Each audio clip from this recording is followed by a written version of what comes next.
Hello friends. तो आइए आज आप सबका फिर से स्वागत है मेरे चैनल फैश टू कोचिंग एंड कंसल्टेंसी में। आज मैं आपको बताने वाली हूँ कि इंडिया में कौन कौन से कॉलेजेस हैं जहाँ पर पीएचडी कोर्स होता है एचएससी में। HSC means health safety and environment. तो हेल्थ सेफ्टी एनवायरनमेंट, फायर या फिर इससे रिलेटेड फील्ड्स जैसे कि chemical, energy, waste water, water engineering, ये सबसे रिलेटेड कोर्स, एनवायरनमेंट कोर्स, मैं इन सबसे रिलेटेड इस फील्ड में पीएचडी आप इंडिया में कहाँ कहाँ से कर सकते हो, उसके कॉलेजेस के बारे में आज आपको बताऊंगी। तो आइए देखते हैं मेरा एक ब्लॉग जो मैंने रिसेंटली लिखा है इस पर। तो उसके लिए हमें पहले वेबसाइट पर जाना होगा। तो आइए गूगल पे हम टाइप करते हैं। यूट्यूब चैनल जो है फैश टू कोचिंग एंड कंसल्टेंसी, उसी नाम से वेबसाइट है fesh2.com। सिंपल इसे एंटर करते से आप लोग मेरी वेबसाइट के होम पेज पर आ जाएंगे। यहाँ पर आप ब्लॉग सेक्शन में जब जाएंगे तो सबसे टॉप में ये ब्लॉग है list of PhD in HSC colleges in India. Right, मतलब इंडिया में कौन कौन से एचएससी के कॉलेजेस हैं जहाँ पर पीएचडी कर सकते हैं आप, that is doctor of philosophy. तो राइट, हम इसे क्लिक करके देखते हैं। ये रहा PhD short form for Doctor of Philosophy. Health, safety, environment and fire is extremely demanding branch which is growing day by day. Right? और आज के सिनेरियो को ध्यान में रखते हुए लीगल रिक्वायरमेंट्स भी है फैक्ट्रीज एक्ट की। आप लोग जैसे खबरें पढ़ते रहते होंगे न्यूज़पेपर्स में कि यहाँ पर आग लग गई है या इस सेफ्टी वायलेशन के कारण इस प्लांट को फाइन लगाया गया, इस कंपनी पे फाइन लगाया गया। स्कूल, कॉलेजेस सभी जगह पे चल रहा है, हॉस्पिटल्स में। तो ऐसी कोई भी बिल्डिंग या ऐसी कोई भी कमोडिटी नहीं बची है जहाँ पर की सेफ्टी की ज़रूरत ना हो। आज की रिक्वायरमेंट है, तो इसमें लोग आगे फर्दर पढ़ाई भी करते हैं। तो पीएचडी की अगर हम स्पेशली भी बात करें, सबसे टॉप जो डिग्री है, highest degree, highest qualification in this field is PhD. तो हम यहाँ से शुरुआत कर रहे हैं। तो पीएचडी की लेंथ होती है 3 से 5 साल के बीच। जैसा कि हम लोग कह सकते हैं कि डॉक्टर ऑफ फिलोसफी करने के लिए आपको पहले मास्टर्स डिग्री होना कंपलसरी है। तो वह या तो मास्टर ऑफ टेक्नोलॉजी हो, मास्टर ऑफ इंजीनियरिंग हो, मास्टर ऑफ साइंस हो या मास्टर ऑफ बिजनेस एडमिनिस्ट्रेशन हो। राइट, लेकिन कुछ कॉलेजेस हैं जो डायरेक्ट पीएचडी भी करवाते हैं आफ्टर बैचलर डिग्री, जैसे कि बैचलर ऑफ टेक्नोलॉजी हो या बैचलर ऑफ इंजीनियरिंग हो या कोई और डिग्री जो इसके इक्विवेलेंट या समानांतर आती है। राइट, इसलिए मैंने ये चीज़ें भी इसमें इंक्लूड की हैं क्योंकि कुछ कॉलेजेस डायरेक्ट पीएचडी भी करवाते हैं। मिनिमम क्वालिफिकेशन ये है कि आपको या फिर मास्टर्स प्रोग्राम कोई सा करा हो एटलीस्ट 2 इयर्स वाला, तब आप फुलफिल करते क्राइटेरिया को पीएचडी करने के। राइट, और वो एमफिल और मास्टर्स डिग्री एक्रीडिटेड हो या तो कोई इंडियन यूनिवर्सिटी से या फिर फॉरेन यूनिवर्सिटी से, और रिलीवेंट फील्ड में हो। किसी और फील्ड का एमई करके आप किसी और फील्ड में पीएचडी नहीं कर पाएंगे। जिस फील्ड में आपको पीएचडी करना है उसी या उससे रिलीवेंट फील्ड, अलाइड फील्ड्स में करी हुई ही मास्टर्स डिग्री क्वालिफाई करवाएगी पीएचडी करने के लिए। राइट, और उसमें एटलीस्ट 55% मार्क्स हो या उसके बराबर का ग्रेड हो। राइट, तो ये ज़रूरी रहेगा। फिर पीएचडी 2 तरह की होती है, एक पार्ट टाइम होती है, एक फुल टाइम भी होती है। फुल टाइम होती है इंजीनियरिंग स्टूडेंट्स के लिए। इंजीनियरिंग स्टूडेंट्स को गेट का एग्जाम देना होगा या फिर एनईटी का। गेट होता है graduate aptitude test in engineering और एनईटी होता है नेशनल एलिजिबिलिटी टेस्ट। राइट, तो ये एग्जाम्स आप लोगों को देने होंगे और अदर्स के लिए है एनईटी का एग्जाम। राइट, एज लिमिट कुछ नहीं होता है, आप किसी भी उम्र में पीएचडी कर सकते हैं।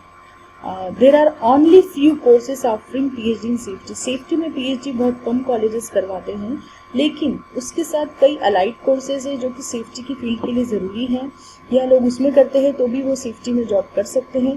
तो मैंने वो कोर्सेज भी इंक्लूड करे हैं। उनके नाम है या तो पीएचडी इन फायर इंजीनियरिंग कर लीजिए, पीएचडी इन सेफ्टी इंजीनियरिंग कर लीजिए, ऑक्यूपेशनल हेल्थ है, एनवायरमेंट इंजीनियरिंग है, मैनेजमेंट है। एनवायरमेंट में कई फील्ड्स, जैसे एनवायरमेंट इंजीनियरिंग भी है, एनवायरमेंट स्टडीज़ भी है, एनवायरमेंट मैनेजमेंट भी है और एनवायरमेंट साइंस भी है। डिजास्टर मैनेजमेंट है, एनर्जी पे कर सकते हैं पीएचडी, केमिकल पे कर सकते हैं, green energy, water resource engineering, petroleum technology, epidemiology, ये कई अलाइड ब्रांचेस है जिसमें भी पीएचडी की जा सकती है। तो मैंने सभी कवर करी है।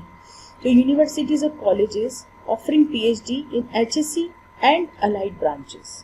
सबसे पहले सारे आईआईटीज लिए गए हैं। सभी आईआईटीज और एनआईटीज में किसी न किसी अलाइड ब्रांच में या फिर रेगुलर ब्रांच में भी आपको पीएचडी मिल जाएगा। जैसे कि गुवाहाटी की बात करें तो यहाँ सबसे ज़्यादा रिसर्च की फील्ड्स आपको मिल जाएंगी, जिसपे की पीएचडी इन एनर्जी है। ये आईआईटी गुवाहाटी की वेबसाइट से ली गई रिसर्च विंग्स में से लिए हुए कोर्सेज हैं।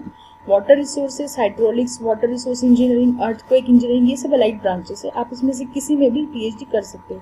लाइक इसका एक स्पेशल है पीएचडी इन एर्गोनॉमिक्स, ये और किसी भी जगह नहीं है। पीएचडी इन एर्गोनॉमिक्स सिर्फ और सिर्फ आपको आईआईटी गुवाहाटी में मिले। एर्गोनॉमिक्स एक ब्रांच है, सेफ्टी का है, जिसमें मस्कुलोस्केलेटल पे जो इफेक्ट्स पड़ते हैं आसपास के एनवायरनमेंट से या वर्क स्टेशन या वर्किंग कल्चर की वजह से, उसका स्टडी किया जाता है, राइट। इसके बाद है आईआईटी मुंबई, यहाँ पे भी कई रिलेवेंट ब्रांचेस में इंजीनियरिंग होता है। आईआईटी दिल्ली है, गांधीनगर है, ये एपिडेमोलॉजी में पीएचडी हो रहा है, अभी करीब चल ही रहा है एक एपिडेमिक्स हमारे यहाँ पे कोविड-19 का, देखा जाए तो ये पीएचडी इस पर चल रहा है। फिर आईआईटी मद्रास है, IIT Kanpur, IIT BHU Varanasi, Hyderabad, Ropar, then NIT शुरू हुआ, एनआईटी हमीरपुर है। देख सकते हैं कितनी चीज़ों में इसमें पीएचडी हो रहा है। कैलिकट, राउरकेला, ओडिशा, सूरतकल, वारंगल, दुर्गापुर, अगरतला, रायपुर। फिर मैनिट्स है, वो भी एनआईटीज है, भोपाल के, सूरत के, इलाहाबाद के, ये लिए हैं। उसके बाद अन्ना यूनिवर्सिटी चेन्नई आता है, जिसमें कि कई तरह के कोर्सेस है पीएचडी में। फिर आता है university of petroleum and energy studies, जिसे यूपीईएस कहते हैं, जो कि देहरादून उत्तराखंड में है। ये एक अकेला कॉलेज है जहाँ पर पीएचडी इन सेफ्टी इंजीनियरिंग होता है। Only one college in India providing PhD in safety engineer, ठीक है। लाइक दूसरे लाइट ब्रांचेस में आपको कई जगह मिल जाएगा, लेकिन पीएचडी इन सेफ्टी इंजीनियरिंग ये अकेला कॉलेज करवाता है। Birla institute of technology and science, BIT मेरसा, देन और भी कॉलेजेस हैं, आप ये लिस्ट देख सकते हैं, राइट। फिर आता है पौंडीचेरी यूनिवर्सिटी, पुडुचेरी में है, जो पौंडीचेरी जिसे बोलते हैं। इसमें है PhD in disaster management. Disaster management में पीएचडी भी एक या दो कॉलेजेस में ही है इंडिया में। फिर इसके बाद और कॉलेजेस की लिस्ट चल रही है। एक कॉलेज और है जो सिर्फ एक ही कॉलेज है जहाँ पे फायर में पीएचडी होता है। मैं आपको उस कॉलेज का भी नाम बता देती हूँ, ये YBN university Ranchi. It is only college providing PhD in fire engineering, right. Fire में भी पीएचडी कोई और सिर्फ अकेला कॉलेज इंडिया में जहाँ पे फायर में पीएचडी होता है, फायर इंजीनियरिंग में। फिर और आगे देखेंगे, लिस्ट लंबी, इसमें मैंने पेट्रोलियम इंजीनियरिंग, केमिकल इंजीनियरिंग, उसके बाद water resource engineering, waste water, environment science, सभी कुछ इंक्लूड करा, सॉलिड वेस्ट, क्योंकि ये सब एचएससी की ब्रांचेस ही है। एचएससी में यही काम करना होता है एचएससी प्रोफेशनल्स को। लाइक अगर आप कोई केमिकल प्लांट में जाएंगे तो वहाँ केमिकल का कोर्स करा हुआ डिमांड किया जाता है। HSC professional should be from chemical background. तो आइदर आप पीएचडी इन केमिकल इंजीनियरिंग भी कर सकते हैं, तो ये है। उसके अलावा ये सब फील्ड्स ली गई, like environment studies, environment science, एक एनवायरमेंट मैनेजमेंट भी है। मैंने तीनों का कोर्स स्टडी करा तो देखा कि थोड़ा थोड़ा डिफरेंस है कोर्सेज में, पर बेसिक चीज़ें जो एक एचएससी प्रोफेशनल को आनी चाहिए वो इसमें कवर थी। तो मैंने तीनों ही कोर्सेज इंक्लूड करे हैं, environment studies, environment science and environment management, right, and environment engineering also.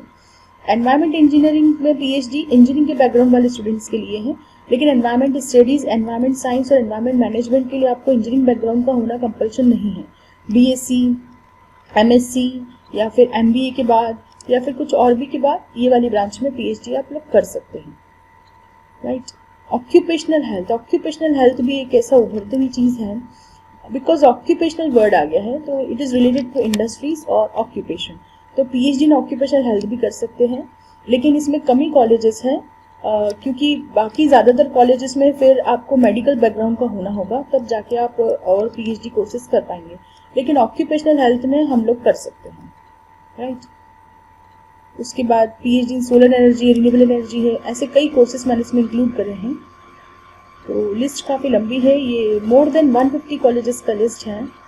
जैसे एक कॉलेज है जो direct PhD course in disaster studies करवाता है, जवाहरलाल नेहरू यूनिवर्सिटी, JNU, जिसे हम शॉर्ट में जानते हैं, न्यू दिल्ली। ये डायरेक्ट पीएचडी कोर्स करवाते हैं डिजास्टर स्टडीज़ में, मतलब ये शायद बैचलर डिग्री के बाद पीएचडी कोर्स है, जो कि मैंने ऊपर बताया था, बैचलर डिग्रीज के साथ में डायरेक्ट पीएचडी से ये वाला कोर्स है। तो इस तरह के कई कॉलेजेस की लिस्ट आप लोग इसमें देख सकते हैं। ये लिस्ट काफ़ी लंबी है। रेड हेडलाइन में कॉलेज का नाम है और उसके कोर्स का नाम ब्लैक हेडलाइन में है। So we can see list is long. तो ये ब्लॉग काफ़ी रिसर्च के बाद बनाया है मैंने। हो सकता है इसमें कुछ चीज़ छूट गई हो, तो आप मुझे कमेंट में पोस्ट करके बता सकते हैं, और यहाँ पे आप मुझे कमेंट कर सकते हैं। कमेंट अपनी डाल के अपना नाम, ईमेल और वेबसाइट अगर आपकी हो तो आप लिख के पोस्ट कमेंट कर सकते हैं, ताकि कुछ हो तो I will take care of it. Hope आपको मेरे ब्लॉग्स पसंद आया होगा। अगर आपको मेरे वीडियोस, ब्लॉग्स और कुछ भी दी गई शेयर की हुई जानकारियाँ पसंद आती है तो प्लीज़ मेरे चैनल फैश2 कोचिंग एंड कंसल्टेंसी को लाइक कीजिए, सब्सक्राइब कीजिए, कमेंट्स कीजिए। This will really motivate us to make more such things and reach to you. तब तक के लिए धन्यवाद। Thank you.